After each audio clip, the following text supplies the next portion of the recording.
Installe-toi confortablement. Ferme doucement les yeux.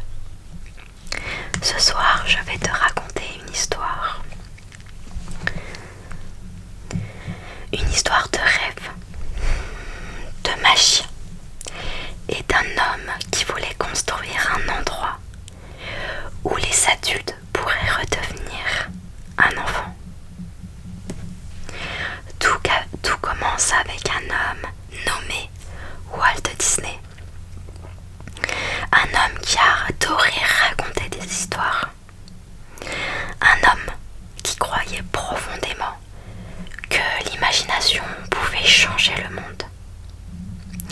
Dans les années 1940, Walt observe ses filles, assises sur un banc, pendant qu'elles font du manège. Il remarque quelque chose. Les enfants s'amusent. Mais eux, les parents, attendent.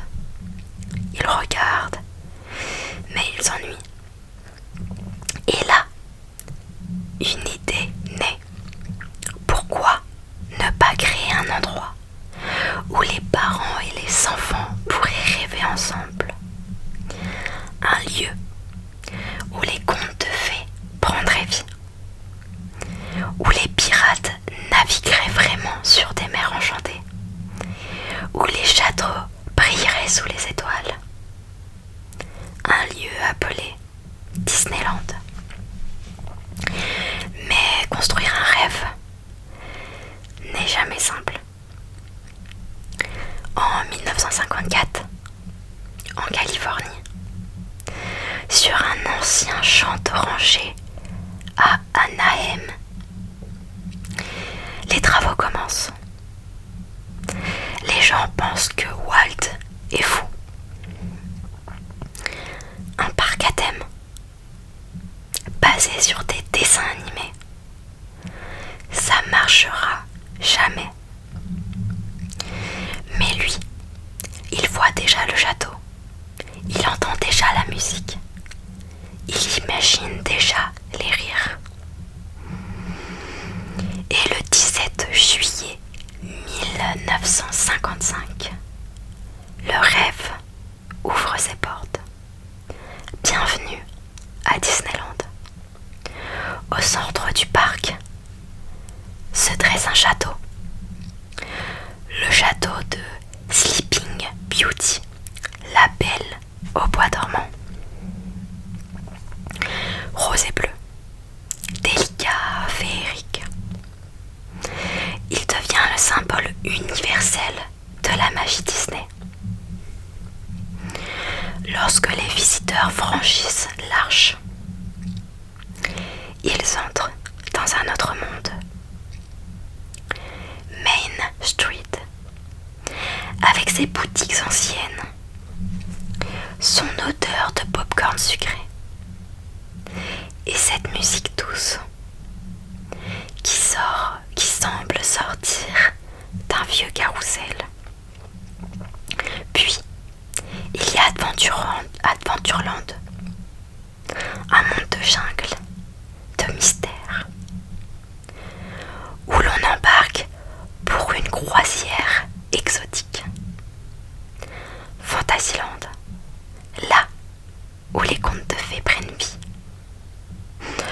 où tu peux voler avec Peter Pan, ou visiter le pays des merveilles d'Alice. Et Tomorrowland, un voyage vers le futur, tel que Walt l'imaginait. Mais Disneyland, ce n'était que le début. Walt rêvait encore plus grand. Il voulait construire un monde entier. Une ville du futur, un endroit expérimental. Malheureusement, il ne verra jamais son projet terminé. En 1966, Walt Disney malheureusement nous quitte. Mais son rêve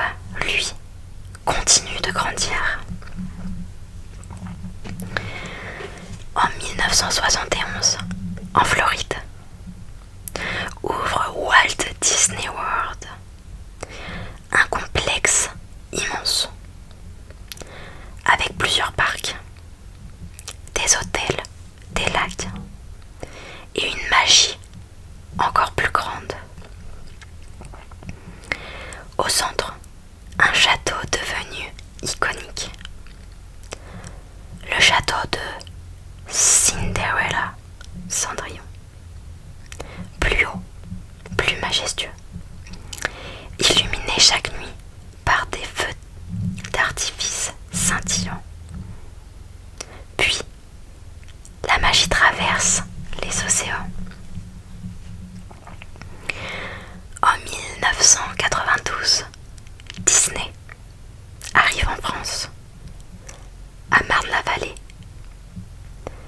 Naît alors Disneyland Paris, un parc unique, avec le plus beau château Disney, inspiré des châteaux français, avec ses vitraux, ses dragons et ses détails enchanteurs. Mais la vraie magie de Disneyland, ce ne sont pas seulement les attractions, ce sont les souvenirs. Un enfant qui voit son personnage préféré pour la première fois, une main serrée dans la foule, un feu d'artifice qui éclaire les yeux émerveillés. C'est cette sensation quand la musique commence et quand tout semble possible. Disneyland, ce n'est pas juste un parc, c'est une machine à émotions. Une parenthèse où les soucis s'effacent, où l'on redevient petit. Walt Disney disait: si tu peux le rêver, tu peux le faire. Et peut-être que la vraie magie, ce n'est pas le château, et encore moins les manèges, mais cette capacité à croire encore un peu à la magie. Maintenant, imagine que tu marches dans une allée illuminée, que le château brille devant toi, que la musique s'élève doucement. Respire profondément